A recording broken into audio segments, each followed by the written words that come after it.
Hi this is Srinivas Soleti welcome to big story. ప్రపంచంలోనే అతిపెద్ద ప్రజాస్వామ్య పండుగ భారత సార్వత్రిక ఎన్నికలు. భారత ఎన్నికల ప్రధానాధికారి సునీల్ అరోరా సార్వత్రిక ఎన్నికల ప్రకటన చేసినప్పటి నుంచి ఈ పండుగకు పూర్తి దేశం సమాయత్తమైంది. భారతదేశంలో గత ఎన్నికల విశేషాలు, నేటి ఎన్నికల ప్రత్యేకతలు ఈరోజు బిగ్ స్టోరీలో. భారతదేశంలో ఎన్నికలకు ఘనమైన చరిత్ర ఉంది. స్వాతంత్రం రాకముందు నుంచి ఎన్నికలు కొనసాగుతున్నాయి. దాదాపు భారత ఎన్నికలకు 100 ఏళ్ల చరిత్ర ఉంది. అలాగే భారత ఎన్నికల కమిషన్ కూడా ఒక స్వతంత్ర సంస్థగా ప్రపంచంలోనే అతిపెద్ద ప్రజాస్వామ్యంలో ఎన్నికలను అద్భుతంగా నిర్వహిస్తూ వస్తోంది.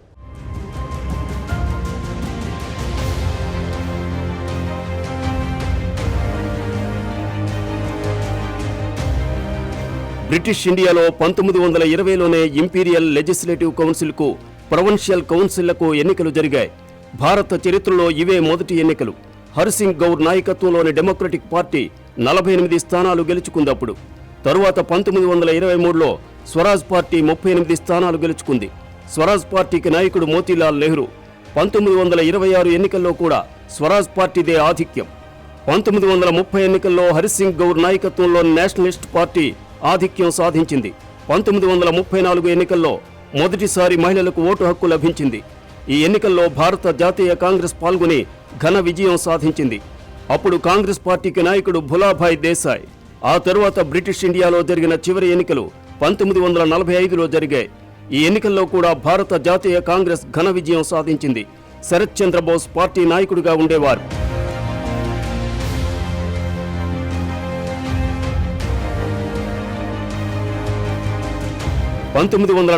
లో భారతదేశం స్వాతంత్ర్యం పొందిన తరువాత భారత రాజ్యాంగాన్ని తయారు చేయడానికి ఒక రాజ్యాంగ సభను ఎన్నుకున్నారు.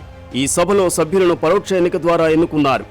రాష్ట్రాల శాసనసభల నుంచి 292 మంది సభ్యులు, భారత సంస్థానాల నుంచి 93 మంది సభ్యులు, చీఫ్ కమిషనర్ ప్రావిన్సుల నుంచి 4 సభ్యులను ఎన్నుకున్నారు.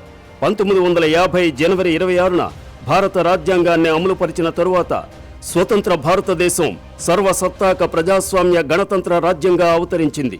ఆ తరువాత మొదటిసారి భారతదేశంలో సార్వత్రిక ఎన్నికలు జరిగాయి.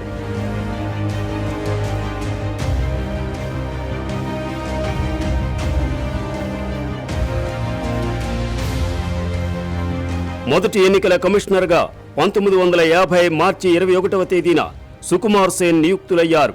అప్పుడు దేశంలో ఓటర్ల సంఖ్య కేవలం 17.32 కోట్లు. మొత్తం దేశ జనాభా 35.66 కోట్లు. అంటే జనాభాలో 48.56% ఓటర్లు. ఇప్పుడు దేశంలో 90 కోట్ల మంది ఓటర్లున్నారు. 1951లో జరిగిన మొదటి సార్వత్రిక ఎన్నికలకు ఏర్పాటు చేసిన పోలింగ్ కేంద్రాలు 2,23,611. ఇందులో 25,527 పోలింగ్ కేంద్రాలు మహిళలకు ప్రత్యేకించారు. 2019 ఎన్నికలకు 10,35,918 పోలింగ్ కేంద్రాలు ఏర్పాటు చేస్తున్నారు. మొదటి సార్వత్రిక ఎన్నికలకు అయిన ఖర్చు 10 కోట్ల రూపాయలు. ఇప్పుడు ఒక ఎమ్మెల్యే ఎన్నికల్లో చేస్తున్న ఖర్చు కన్నా తక్కువ ఇది. 2014 ఎన్నికల నిర్వహణకైన ఖర్చు 3,850 కోట్ల రూపాయలు.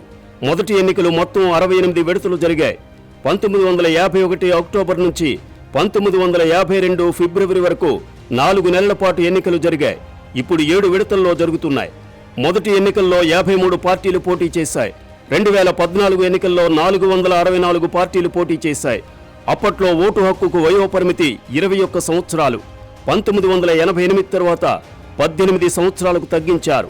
అప్పుడు లోక్సభలో 489 స్థానాలు ఉండేవి. ఇప్పుడు 543 స్థానాలున్నాయి. ఎన్నికల కమిషన్ ప్రకారం ప్రస్తుతం దేశంలో 2,354 రాజకీయ పార్టీలు రిజిస్టర్ అయి ఉన్నాయి. విచిత్రమేమంటే 1951 ఎన్నికల్లో మొత్తం 1849 మంది అభ్యర్థులు రంగంలో ఉన్నారు. 2019లో అప్పటి అభ్యర్థుల కన్నా ఎక్కువ రిజిస్టర్ అయిన పార్టీలు ఉన్నాయి. 2014లో పోటీ చేసిన అభ్యర్థుల సంఖ్య 8,251. మొదటి ఎన్నికల్లో పోలింగ్ శాతం 45.7 మాత్రమే. 2014లో 66.4% పోలింగ్ పెరిగింది. మొదటి ఎన్నికల్లో కాంగ్రెస్ మొత్తం 364 స్థానాలు గెలుచుకుంది. ప్రధాన ప్రతిపక్షం సిపిఎం 16 స్థానాలు మాత్రమే సాధించింది. సోషలిస్టు పార్టీకి 12 స్థానాలు, కిసాన్ మజ్దూర్ పార్టీకి 9 స్థానాలు, పీపుల్స్ డెమోక్రటిక్ పార్టీకి 7 స్థానాలు, అఖిల భారత హిందూ మహాసభకు 4 స్థానాలు, భారతీయ జనసంఘ్ పార్టీకి 3 స్థానాలు లభించాయి. కానీ 2014 వచ్చేసరికి బీజేపీగా మారిన భారతీయ జనసంఘ్ 282 స్థానాలు గెలుచుకుంటే కాంగ్రెస్ కేవలం 44 స్థానాలు గెలుచుకుంది.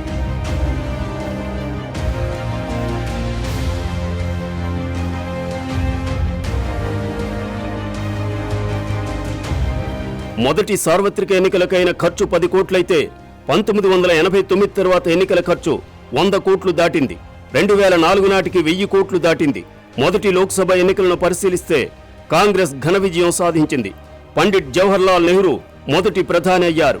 1952 ఏప్రిల్ 17వ తేదీన మొదటి లోక్సభ ఏర్పడింది. మొదటి ఎన్నికలకు ముందే నెహ్రూ సహచరుల్లో 2 వేర్వేరు పార్టీలు పెట్టి కాంగ్రెస్ను సవాల్ చేశారు. శ్యామ్ ప్రసాద్ ముఖర్జీ 1951 అక్టోబర్లో జనసంఘ్ ఏర్పాటు చేశారు. B R Ambedkar scheduled caste federation ఏర్పాటు చేశారు. తరువాత ఇది రిపబ్లికన్ పార్టీ అయ్యింది. దేశంలో ఇప్పటి వరకు 16 సార్లు ఎన్నికలు జరిగాయి. 12 మంది ప్రధానులయ్యారు. జవహర్లాల్ నెహ్రూ, ఆయన కుమార్తె ఇందిరాగాంధీ ఎక్కువ కాలం ప్రధానులుగా పనిచేశారు. డాక్టర్ మన్మోహన్ సింగ్ 2 విడతలు అంటే 10 ఏళ్లు ప్రధానిగా పనిచేశారు.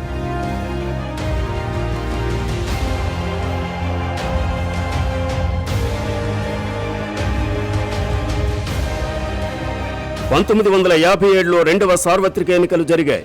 ఈ ఎన్నికల్లో కాంగ్రెస్ 371 స్థానాలు గెలుచుకుంది.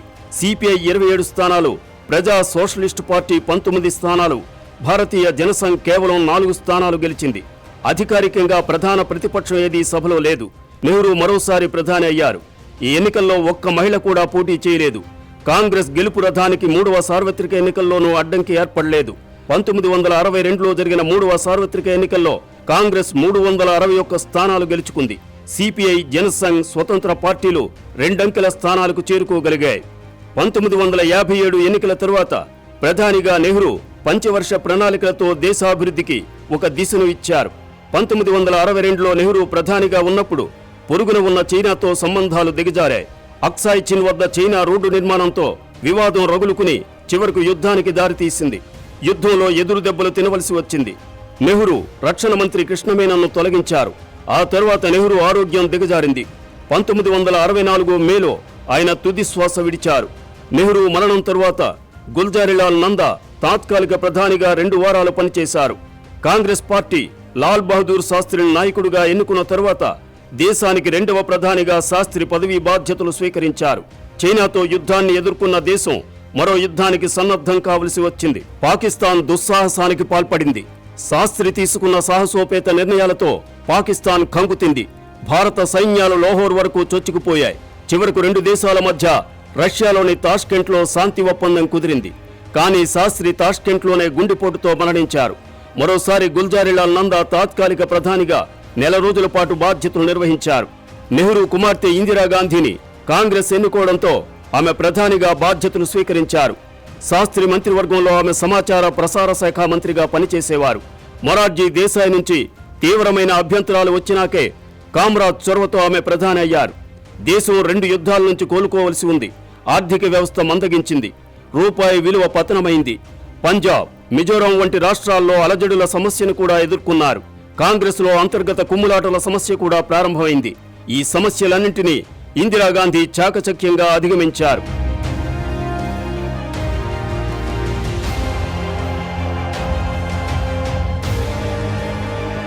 ఏప్రిల్ 1967లో 4వ సార్వత్రిక ఎన్నికలు జరిగాయి. కాంగ్రెస్ అంతర్గత కలహాల ఫలితం ఎన్నికల్లో సీట్లు తగ్గాయి. బొటాబొటీ మెజారిటీ 297 స్థానాలు కాంగ్రెస్ సాధించింది. అప్పటి వరకు పార్లమెంటులో 73% సీట్లు కాంగ్రెస్వే ఉండేవి. అలాగే బీహార్, కేరళ, పశ్చిమ బెంగాల్, పంజాబ్, తమిళనాడు రాష్ట్రాల్లో కాంగ్రెసేతర ప్రభుత్వాలు ఏర్పడ్డాయి. ఏది ఏమైనా 1967 మార్చి 13వ తేదీన రెండోసారి ఆమె ప్రధానమంత్రిగా ప్రమాణ స్వీకారం చేశారు. అసమ్మతి స్వరాలను తగ్గించడానికి మొరార్జీ దేశాయ్ను ఉప ప్రధానిగా నియమించారు.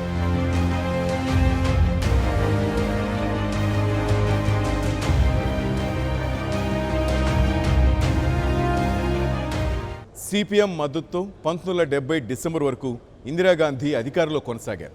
మైనార్టీ ప్రభుత్వం కన్నా ఎన్నికలే మేలని ఆమె భావించారు. సంకీర్ణ ప్రభుత్వాల కాలం ఇంకా రాలేదు. ఒకే పార్టీ పాలించే కాలం అది. ఇందిరాగాంధీ 1971లో మధ్యంతర ఎన్నికలకు సిద్ధమయ్యారు.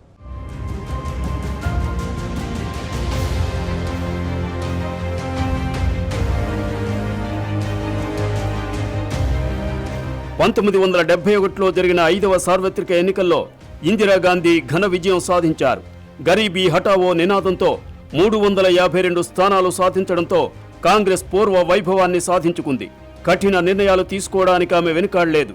1971 పాకిస్తాన్ యుద్ధంలో సాహసోపేతంగా వ్యవహరించారు.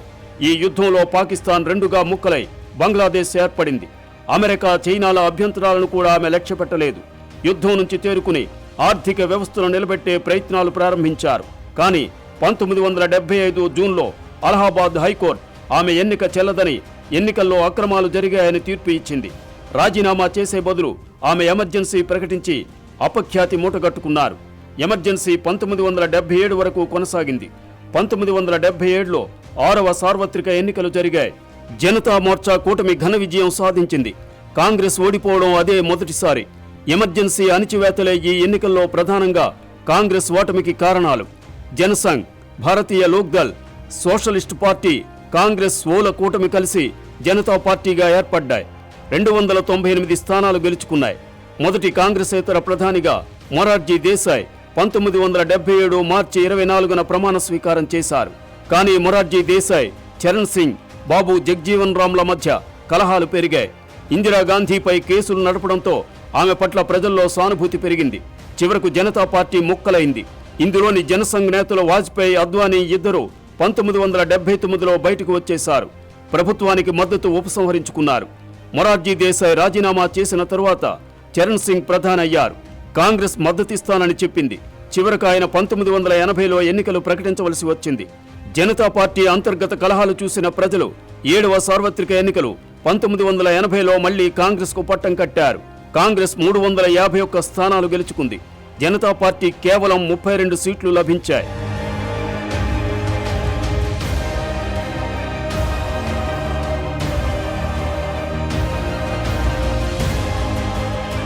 ప్రధానిగా ఇందిరాగాంధీ పంజాబ్లో ఉగ్రవాద సమస్యను ఎదుర్కొన్నారు. చివరకు 1984లో ఆమె హత్యకు గురయ్యారు. ఆమె హత్యానంతరం రాజీవ్ గాంధీ తాత్కాలిక ప్రధానిగా ప్రమాణ స్వీకారం చేశారు. 1984 నవంబర్లో ఎన్నికలు జరిగాయి. సానుభూతి పవనాలతో కాంగ్రెస్ 403 స్థానాలు గెలుచుకుంది.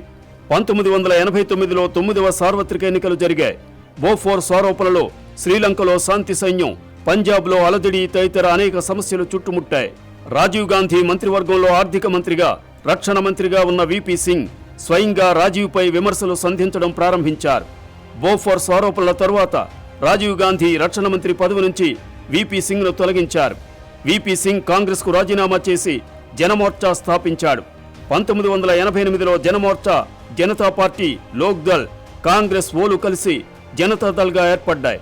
డిఎంకే, టీడీపీ, ఏజీపీ తదితర పార్టీలు కూడా కలిసి నేషనల్ ఫ్రంట్గా ఏర్పడ్డాయి. ఎన్టీ రామారావు నేషనల్ ఫ్రంట్ కన్వీనర్గా ఉన్నారు. ఈ ఎన్నికల్లో నేషనల్ ఫ్రంట్ 143 స్థానాలు పొందింది. బీజేపీ, వామపక్షాలు బయట నుంచి మద్దతిచ్చాయి. బీజేపీ 85 స్థానాలు పొందింది. అంతకుముందు జనసంఘ్గా ఉన్నప్పుడు 1984లో కేవలం 2 స్థానాలు ఉండేవి. విపి సింగ్ ప్రధానిగా ప్రమాణ స్వీకారం చేశారు. రాజీవ్ గాంధీ ఓటమికి కారణమైన బోఫోర్స్లో దోషులెవరో ఇంతవరకు తేలలేదు. విపి సింగ్ 1 సంవత్సరమే అధికారంలో ఉన్నారు. మండల్ కమిషన్ సిఫార్సులు అమలు చేయాలని ఆయన ప్రయత్నించడంతో అద్వానీ రామజన్మభూమి రథయాత్ర ప్రారంభించారు. బీహార్లో ఆయన్ను లలూ యాదవ్ అరెస్ట్ చేయడం, బీజేపీ కేంద్రంలో ప్రభుత్వానికి మద్దతు ఉపసంహరించడంతో ప్రభుత్వం కూలిపోయింది. చంద్రశేఖర్ 64 మంది ఎంపీలతో వేరుపడి కాంగ్రెస్ మద్దతుతో ప్రధాని అయ్యారు. 1991లో ఆయన కూడా కాంగ్రెస్ మద్దతు లేకపోవడం వల్ల రాజీనామా చేశారు. మధ్యంతర ఎన్నికలు జరిగాయి. 10వ సార్వత్రిక ఎన్నికలు మండల్, కమండల్ సమస్యలపై జరిగాయి.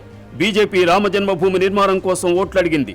విపి సింగ్ మండల్ సిఫార్సుల అమలు కోసం ఓట్లడిగారు. 1991లో ఎన్నికలు జరిగాయి. 3 విడతల పోలింగ్. మొదటి విడత మే 20న జరిగింది. తరువాతి రోజు రాజీవ్ గాంధీ హత్య జరిగింది. పోలింగ్ వాయిదా పడింది. ఈ ఎన్నికల్లో ఎవరికీ మెజార్టీ రాలేదు. కాంగ్రెస్ అతిపెద్ద పార్టీగా 232 స్థానాలు గెలిచింది. బీజేపీ 120 స్థానాలు గెలుచుకుంది. పివి నరసింహారావు ప్రధానిగా ప్రభుత్వం ఏర్పడింది.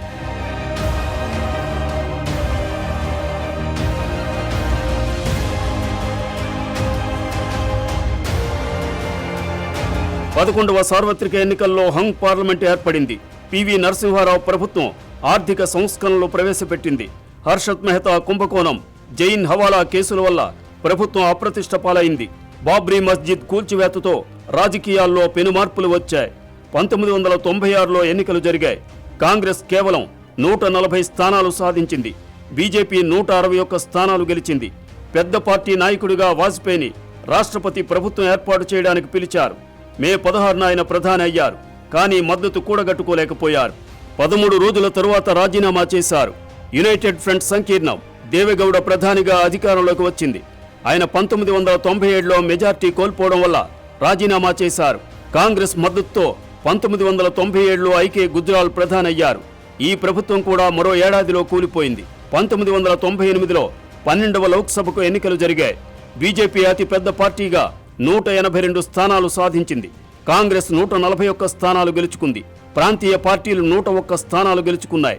బీజేపీ మిత్రపక్షాలతో కలిసి ఎన్డీఏ కూటమి ఏర్పాటు చేసింది. వాజ్పేయి రెండవసారి ప్రధానిగా ప్రమాణ స్వీకారం చేశారు. మొదటిసారి ప్రధానిగా 13 రోజులు పనిచేసిన వాజ్పేయి రెండవసారి ప్రధానిగా 13 నెలలు మాత్రమే పనిచేయగలిగారు. అన్నాడీఎంకే మద్దతు ఉపసంహరించడంతో ఆయన ప్రభుత్వం కుప్పకూలింది. అప్పుడు ఒడిశాకు చెందిన గిరిధర్ గోమాంగ్ ఎన్డీఏకు వ్యతిరేకంగా ఓటు వేయడం వల్ల కేవలం 1 ఓటుతో వాజ్పేయి ప్రభుత్వం కూలిపోయింది. 1999లో మళ్లీ ఎన్నికలు వచ్చాయి. 13వ లోక్సభకు జరిగిన ఈ ఎన్నికలు కార్గిల్ యుద్ధం తరువాత జరిగిన ఎన్నికలు. యుద్ధం తరువాత జరిగిన 1971 ఎన్నికల్లో అధికార పార్టీ గెలిచినట్లే 1999 ఎన్నికల్లో కూడా బీజేపీ అతిపెద్ద పార్టీగా మారింది. 182 స్థానాలు మళ్లీ గెలుచుకుంది. కాంగ్రెస్ బలం మరింత తగ్గి 114 స్థానాలు మాత్రమే గెలిచింది. ప్రాంతీయ పార్టీలకు 158 స్థానాలు లభించాయి. బీజేపీ మిత్రపక్షాలతో కలిసి ఎన్డీఏ కూటమి ప్రభుత్వాన్ని ఏర్పాటు చేసింది. వాజ్పేయి ప్రధానిగా 3వసారి పదవి స్వీకరించి ఈసారి పూర్తికాలం పదవిలో ఉన్నారు. 1998లోనే సోనియా గాంధీ కాంగ్రెస్ అధ్యక్షురాలిగా ఎన్నికయ్యారు. 1991 నుంచి బీజేపీ క్రమంగా బలం పెంచుకోవడం కనిపిస్తుంది.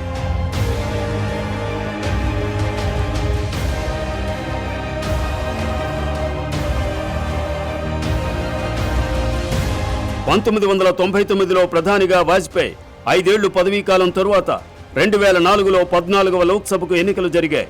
ఇండియా షైనింగ్ నినాదంతో ప్రజల్లోకి వెళ్లిన బీజేపీని ప్రజలు తిరస్కరించారు. ఎన్డీఏ కూటమిగానే బీజేపీ ఎన్నికల్లో పోటీ చేసింది. కాంగ్రెస్ మిత్రపక్షాలతో కలిసి యూపీఏగా పోటీ చేసింది. వామపక్షాలు లెఫ్ట్ ఫ్రంట్గా ప్రత్యేకంగానే పోటీ చేశాయి. చివరకు యూపీఏ 335 స్థానాల మెజారిటీ సాధించింది. సోనియా గాంధీ ప్రధాని అభ్యర్థిగా ప్రతిపాదనలు బలంగా వచ్చాయి. కానీ ఆమె ప్రధాని పదవి స్వీకరించడానికి నిరాకరించారు.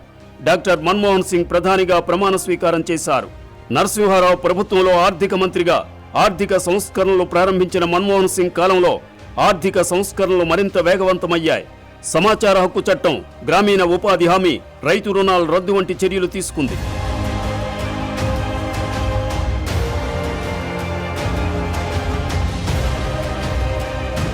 మన్మోహన్ సింగ్ రెండవసారి ప్రధాని అయిన తర్వాత యూపీఏ రెండో విడత పరిపాలనలో వరుసగా అవినీతి కుంభకోణాలు బయటపడ్డాయి. 2G స్కామ్, బొగ్గు కుంభకోణం, ఆదర్స్, కామన్వెల్త్ గేమ్ స్కామ్ల వార్తలు హోరెత్తాయి.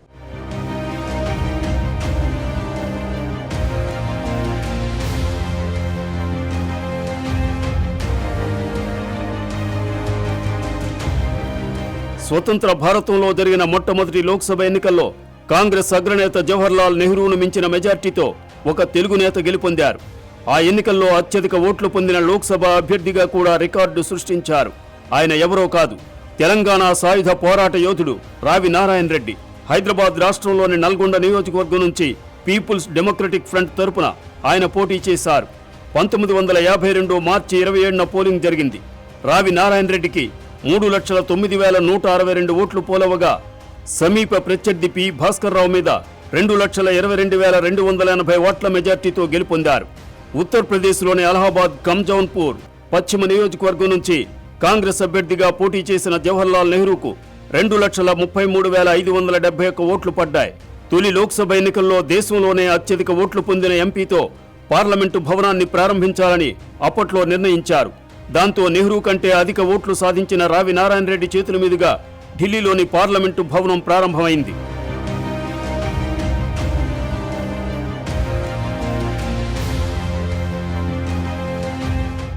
ఆంధ్రప్రదేశ్ విషయానికి వస్తే స్వాతంత్ర్యం లభించిన తర్వాత దేశంలో తొలిసారిగా సార్వత్రిక ఎన్నికలు 1952లో జరిగాయి. ప్రస్తుతం ఆంధ్రప్రదేశ్కు ఉన్న ప్రాంతంలో అప్పట్లో ఉమ్మడి మద్రాసు రాష్ట్రం ఉండేది. ఆ తర్వాత 1953లో ఆంధ్ర రాష్ట్రం ఏర్పడింది. 1956లో హైదరాబాద్ రాష్ట్రంతో కలిసి ఉమ్మడి ఆంధ్రప్రదేశ్ రూపుదాల్చింది. 2014లో తెలంగాణ నూతన రాష్ట్రంగా ఆవిర్భావం తర్వాత నవ్యాంధ్రప్రదేశ్ అసెంబ్లీకి ప్రస్తుతం రెండోసారి ఎన్నికలు జరుగుతున్నాయి. ఉమ్మడి మద్రాసు రాష్ట్ర అసెంబ్లీకి 1952లో ఎన్నికలు జరిగాయి. అప్పట్లో ప్రచారం సైకిల్ మీద సాగేది. నాయకులు ఎడ్లబళ్లపై సభాస్థలికి చేరుకుని ప్రసంగాలు చేసేవారు. ఇప్పుడు హెలికాప్టర్లో తిరుగుతున్నారు. సోషల్ మీడియాలో ప్రచారం జరుగుతోంది. నినాదాలు విధానాలన్నీ బొగ్గుతో గోడలపై రాసేవారు.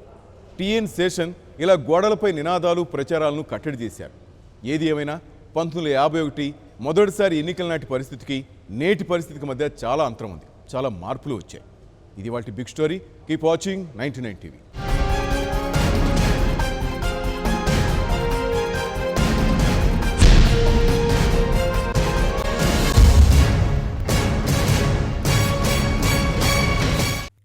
For more updates, please subscribe 99 TV Telugu.